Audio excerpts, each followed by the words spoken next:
नमस्कार फरीदाबाद, मैं सौरभ भारद्वाज और एक बार फिर आप सभी का हार्दिक अभिनंदन है। अपराध कथाएं के इस अंक में हमारे साथ वरिष्ठ पत्रकार किशोर शर्मा जी। शर्मा जी, एक बार फिर और मामला बहुत दिलचस्प है और पेचीदा भी है। जी। सेंसिटिव मामला है क्योंकि पत्नी ही द्वारा सारी जो व्यूह रचना की गई अपने पति को मरवाने के लिए। एक केस पिछले भी आए हैं, लेकिन इस तरह के केसों में कहीं ना कहीं लगता है कि मानवता जो है संसार हो रही है। जो वो कहते हैं कि पति पत्नी और वो ये कहाँ खेड़ी गांव के रहने वाले थे। खेड़ी गांव के रहने वाले थे। जो प्रेमी था वो ओल्ड फरीदाबाद के रहने वाला था। पीछे से कहीं मथुरा के आसपास किसी गांव अड़िंगा अड़िंगा गांव का बताया गया है, मथुरा के आसपास। और वो ये क्या था इसमें, क्या ये लव ट्रायंगल था, क्या था इसमें किशोर जी? लव ट्रायंगल क्या है सौरभ जी, वो तो पति पत्नी है और ये बीच में पति पत्नी और वो। हाँ, पति पत्नी और वो। तो ये एक ही स्कूल में काम करते थे, डीपीएस है नहरपार, उसमें काम करते थे। और जो पति था राकेश, वो ड्राइवर था बस का। जो पत्नी थी वो केयर टेकिंग का काम करती थी।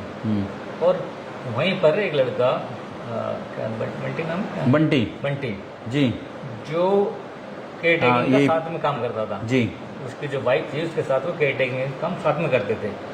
और सबसे बड़ी बात, वो जो प्रिंसिपल का जो ऑफिस है ग्राउंड फ्लोर पे, जहाँ एडमिन सारा स्टाफ होता है, वहीं पर उनकी ड्यूटी रहती थी दोनों की। अच्छा। हाँ, और वहाँ पर दोनों के उनके संबंध बने, प्रेम संबंध बने और काफ़ी सालों तक ये संबंध चले आ रहे हैं। और इवन ये बताया जा रहा है कि जो स्टाफ था वहाँ पर उनको भी पता था, वो कोऑपरेट करते थे। अच्छा, उनको इसके बारे में जानकारी थी, तो पति को जानकारी नहीं थी? पति को जानकारी थी, पति तो बेचारा बस पे ड्राइव भी करता था। अच्छा, तो मतलब उसका इनके साथ उठना बैठना और उस तरह का मिलना जुलना नहीं था? नहीं था, क्योंकि ये तो हर टाइम ऑफिस में रहते थे ना, केयर टेकिंग का काम था दोनों का। हाँ, इनके संबंध बन गए। अच्छा, जैसे जैसे बच्चे वगैरह हैं इनके? बच्चे हैं। अच्छा, बच्चे हैं, 2 बच्चे हैं।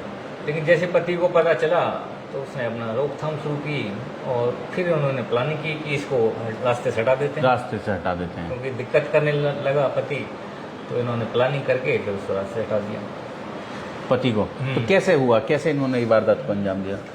एक्चुअली ये वारदात है 2 अगस्त को। अच्छा, 2 अगस्त को ये इन प्लानिंग करके इसके हस्बैंड को फ़ोन करके उसने बुलाया, बंटी ने राकेश को, और साथ में इन्होंने दारू पीने के बाद बंटी ने उसके सर पर ईंट मार दी। ईंट मारने के बाद नहर के आसपास ईंट पी रहे होंगे, उसको नहर में धक्का दे दिया। अच्छा, बॉडी को। ओके। उसको मारने के बाद नहर में फेंक दिया। जो पुलिस सूत्रों से जो जानकारी जी वो बता रहे हैं आपको। तो नहर में उसकी लाश बरामद हुई छज्जू नगर पलवल से। अच्छा, पानी का बहाव तो बह गई लाश। हाँ, तो वहाँ छज्जू नगर में जाल है, तो जाल पर रुक जाती हैं सब बॉडीज जो हैं। जी। फिर पुलिस ने इसमें और पुलिस से इन्वेस्टिगेशन के बाद हम बता दें, पहले जो उसकी वाइफ थी, अगले दिन उसने पुलिस में शिकायत दी। अच्छा, वाइफ ने शिकायत की? गुमशुदगी की। हाँ, राकेश की जो वाइफ थी कि मेरे पति गायब हो गए हैं, गुमशुदगी की शिकायत दी। पुलिस को शक हुआ, पुलिस ने पूछताछ की। अच्छा, तो पूछताछ में निकला, तो फिर उसके बाद बंटी को गिरफ्तार किया। गिरफ्तार करने के बाद सारी सच्चाई सामने आई। उन्होंने बयान दिए कि किस तरह से सारी उनका प्रेम प्रसंग था, सारी चक्र किस तरह से रचा गया। कह रहे हैं कि जो ये बंटी था, बंटी के बारे में शायद स्कूल प्रबंधन को भी जानकारी होगी थी 3-4 दिन पहले, तो स्कूल से भी निकाल दिया गया था। हाँ, एक्चुअली क्या है, पुलिस जब स्कूल में आने लगी, बार बार दबिश देने लगे, पूछताछ लेने लगी, तो स्कूल को ये लगा कि स्कूल का नाम बदनाम होगा, इसको निकाल दो। 3-4 दिन पहले, जो गिरफ्तारी से पहले, उसको स्कूल से निकाल दिया, बंटी को निकाल दिया गया।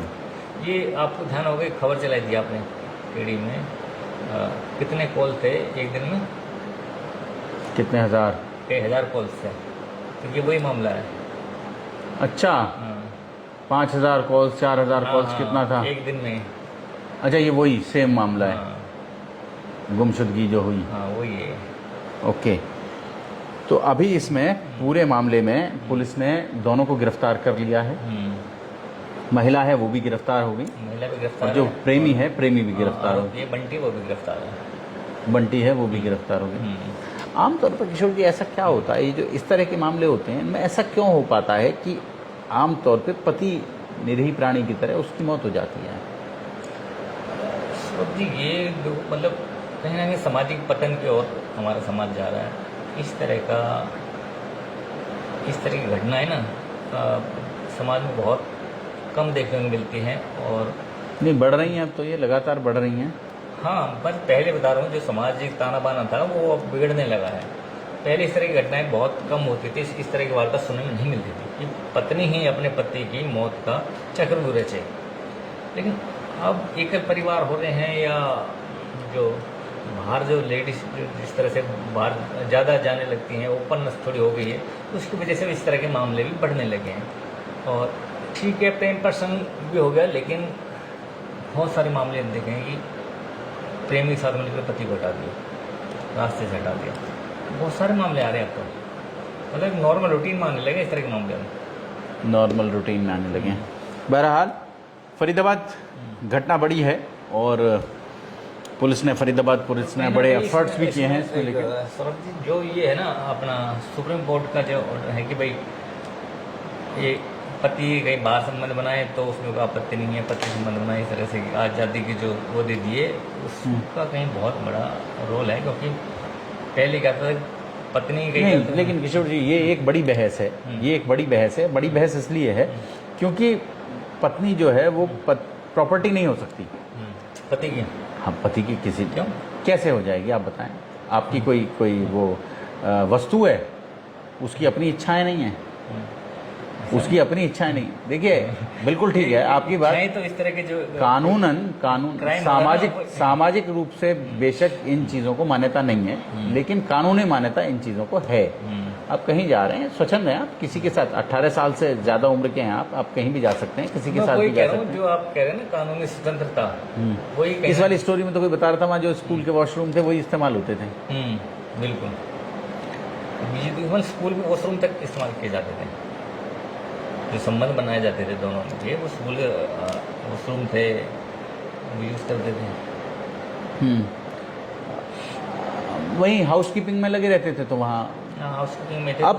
अब सबसे बड़ी बात क्या है? सबसे बड़ी बात यह है किशोर जी कि जो ये होटल्स आए हैं, वो ये होटल्स आए हैं, इन पर बहुत सारा ब्लेम आता है। इन पर कहा जाता है कि होटल्स की वजह से ये सब बढ़ रहा है। दूसरी तरह से सोचें तो कि ये सब बढ़ रहा है इसलिए ऐसे होटल्स आ रहे हैं। ये सब व्यवस्थाएं बढ़ रही हैं, फैल रही हैं और स्वच्छंदता समाज में आई है। आप समझें कि भारतीय परिवेश जो है इसका पाश्चात्यकरण हुआ है। कानून में भी कुछ वो मिली है, लिबरल लोगों को मिला है, लेकिन समाज उसको एक्सेप्ट नहीं करता, तो इस वजह से ये कहीं ना कहीं खिंचाव होता है और इस तरह के जो काम हो जाते हैं। समाज इन चीज़ों को एक्सेप्ट नहीं करता। हाँ, ये इलीगल नहीं है। कानून की नज़र में इस तरह के जो रिश्ते हैं वो इलीगल नहीं है, लेकिन पति को बर्दाश्त नहीं कर सकता है। हाँ, लेकिन वो तलाक का कारण तो बन सकते हैं, लेकिन वो आप गैर कानूनी नहीं है। लेकिन अब एक चीज़ और देखो ना, आप कहीं तलाक का कारण बन सकते हैं। एक लेडीज ये काम कर रही है, आज का जो मैं बता रहा हूँ समाजी कानून, एक लेडीज दूसरे मर्द के साथ संबंध है और पति की छाती पर रहकर कह सकती है भाई मैं यहीं रहूंगी, नहीं ले तलाक, बताओ क्या कर लो। अब ये देखो ना, पहले तो समाज भगा देते थे। ये किशोर जी केवल पत्नी की ओर से ही क्यों, ये पति की ओर से भी तो है। बात ठीक है, आप दोनों को बराबर तराजू में नहीं तोल रहे हैं। बराबर तराजू में तोल पति के अधिकारों की नहीं। किशोर जी एक दौर था जब पुरुष शिकार मारकर लाता था, जब पुरुष शिकार मारकर लाता था और पत्नी जो थी वो उसे पकाती थी। आज पति भी शिकार मारने जा रहा है, पत्नी भी शिकार मारने जा रही है, दोनों जॉब कर रहे हैं। नहीं, आप देखें ना, दोनों जॉब कर रहे हैं, ये दोनों लोग जॉब कर रहे हैं। तो जैसे थकी हुई पत्नी घर लौटती है, पति लौटता है, वैसे ही पत्नी भी लौटती है घर में। तो वहाँ महिलाएं कहती हैं ना कि भाई अब बराबरी का अधिकार है, जितने पैसे तुझे मिल रहे हैं उतने मुझे मिल रहे हैं। ठीक है। अब तुम ये भी चाहते हो कि मैं पैसा भी बाहर से कमा के लाऊं और मैं घर में भी वो तुम्हारे कपड़े भी धोऊं, तुम्हारे बर्तन भी मांजूं, तुम्हारे लिए खाना भी पकाऊं, तो भाई उसमें कहीं ना कहीं तुम्हें भी हाथ बटाना पड़ेगा अगर इस तरह की व्यवस्थाएं हैं तो जहां ये जो डबल इनकम वाला जो कॉन्सेप्ट चला है उसने कहीं ना कहीं सोसाइटी को बहुत खराब किया। लेकिन जो एक फर्क है, देखो भगवान ने भी फर्क बनाया, लेडीज और आदमी, ठीक है, फर्क तो रहेगा। ये थोड़ी कि वो कमा रही है तो बराबर हो गया। हाँ, तो पहले किशोर जी जो कमाई होती थी, जो खाना आता था, वो आदमी के बल से आता था। उसने वहां जाकर लकड़ी काटी या उसने मेहनत की या उसने पशु मारे, शिकार किया और वो लेकर आता था। अभी तो कंप्यूटर पे उंगलियां फिरानी है और पैसे ने आ जाना है, महीने की तनख्वाह आ जानी है। तो फिर इसमें कहाँ दोनों की बराबरी में कहाँ फर्क रह गया, आप बताइए ना। तो और कई जगह तो ऐसा है कि महिलाएं जो हैं वो ज्यादा अर्न कर रही हैं। ये खैर इस पर रखेंगे, एक बड़ी चर्चा रखेंगे, एक दिन बड़ी बहस रखेंगे। समाज के जो बुद्धिजीवी हैं उन्हें बुलाकर एक बड़ी बहस रखेंगे इस मुद्दे पर। और फरीदाबाद, आप सभी का हमारे साथ जुड़ने के लिए बहुत बहुत धन्यवाद, बहुत बहुत शुक्रिया।